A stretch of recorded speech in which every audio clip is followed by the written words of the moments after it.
ultimate goal with the car. Basically, I want a car that I can take out to all the shows.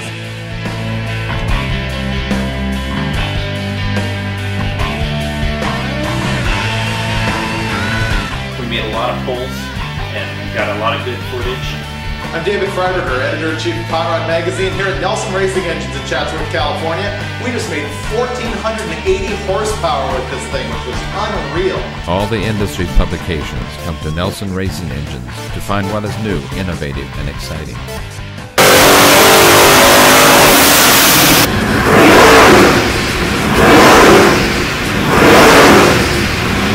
You've never heard it through one like that, I'm sure.